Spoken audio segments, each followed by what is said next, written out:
Hola, esta es la primera cápsula correspondiente al módulo introductorio denominado Módulo Cero. Los conceptos que abordaremos serán percepción, experiencia y gusto. Los dos primeros los entenderemos a partir de nuestra interacción con el entorno, y el último podríamos considerarlo como un resultado de estos. Nuestros sentidos son el medio a través del cual interactuamos con todo lo que nos rodea. Cada uno de nuestros sentidos interactúa con diferentes cosas del entorno.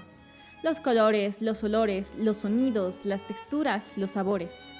A todo ello le llamaremos estímulo y en su conjunto conforman nuestra realidad personal. Dependiendo de qué tanta atención pongamos y de qué tan agudos sean nuestros sentidos, podremos llegar a identificar más o menos elementos en nuestro entorno, haciendo que nuestra interacción llegue a ser más profunda. Así, podríamos diferenciar una etapa de reconocimiento de una de percepción.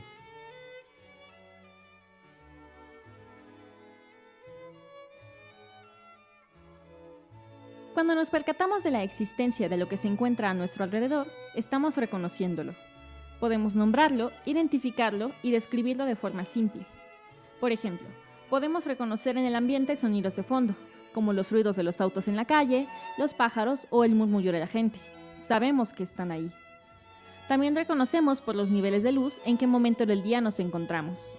Sabemos que la noche está próxima porque el cielo cambia de color y la luz se vuelve más tenue. Todos estos son estímulos tan cotidianos que pueden llegar a pasar desapercibidos si no prestamos suficiente atención.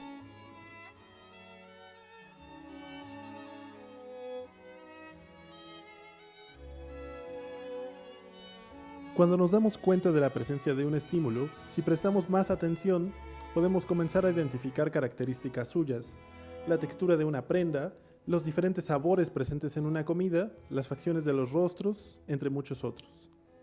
Para ello, tenemos que concentrarnos en el estímulo y agudizar nuestros sentidos, pero a veces la atención no es suficiente. Para encontrar una característica específica necesitamos saber qué buscar. Para saber qué condimentos tiene un plato, necesitamos saber a qué saben los condimentos. Para saber en qué punto de cocción están, necesitamos conocer los alimentos en sus diferentes estados.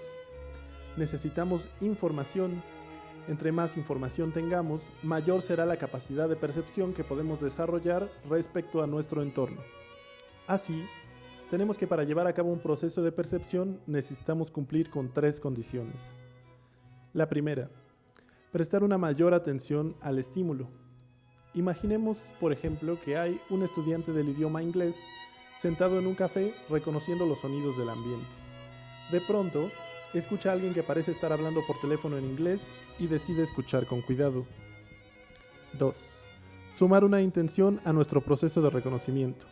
Al identificar que efectivamente esa persona está hablando en inglés, el estudiante intenta comprender aquello que se está diciendo. 3. Contar con información suficiente para comprender el estímulo. El estudiante logra reconocer algunas palabras, sin embargo, su dominio del idioma aún no es tan profundo como para que comprenda la conversación en su totalidad. Llevó a cabo un proceso de percepción, pero al no contar con suficiente información previa, no le fue posible percibir el estímulo con amplitud. En resumen, el entorno genera estímulos todo el tiempo, que son recibidos por nuestros sentidos. Al poner atención, podremos darnos cuenta de la presencia del estímulo para nombrarlo y reconocerlo. Este proceso puede profundizarse para convertirse en una percepción si se presentan las siguientes 3 condiciones. 1. Una mayor atención al estímulo. 2. Una intención específica asignada al proceso de reconocimiento. 3. Una información previa que permita la comprensión del estímulo. Estas 3 condiciones solo pueden darse cuando el sujeto que percibe se encuentra en un estado consciente de la situación, a diferencia del reconocimiento, que es un proceso generalmente inconsciente.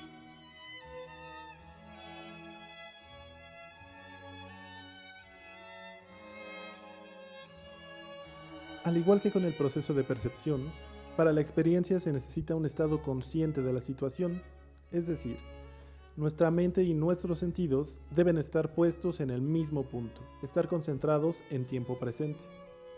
Por ejemplo, cuando una persona está aprendiendo a conducir un auto, debe poner extrema atención en cada una de sus acciones, en qué momento utilizar los pedales, coordinar su vista para observar el camino al tiempo que mira los espejos, controlar la velocidad a la que quiere moverse y, sin una concentración adecuada, no podrá llevar a cabo la acción de manera eficiente. La constante repetición de todas estas acciones harán que la coordinación sea mucho más fácil hasta que llegue a hacerlo de manera automática y a reaccionar más rápido frente a situaciones imprevistas. Estaremos hablando entonces de un conductor experimentado. Algunas situaciones en las que tras repetirse una y otra vez dejamos de poner atención podrían dejar de considerarse como experiencias, pues se realizan de manera mecánica o automática. Por ejemplo, caminar todos los días el mismo trayecto. Cuando tenemos una experiencia agradable con algún estímulo en particular, comenzamos a desarrollar el gusto, que generalmente se vuelve un estímulo deseable.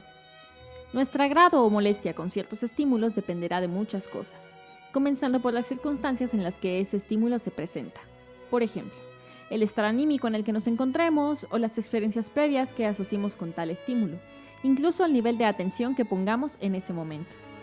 Por ello, el gusto es personal y puede modificarse a lo largo del tiempo, cuando estas circunstancias cambian. Por ejemplo, hay estímulos que son preferibles cuando tenemos un estado de ánimo particular o en situaciones específicas, como estando en compañía de alguna persona o en algún lugar en especial.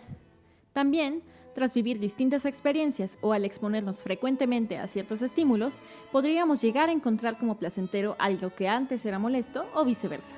¿Y tú? ¿Cómo te sentiste la primera vez que escuchaste a tu banda favorita? ¿Hay algo que disfrutes hacer solo cuando estás triste o feliz? ¿Hay algo que antes te gustara y ahora ya no? Compártenos en la sesión en vivo.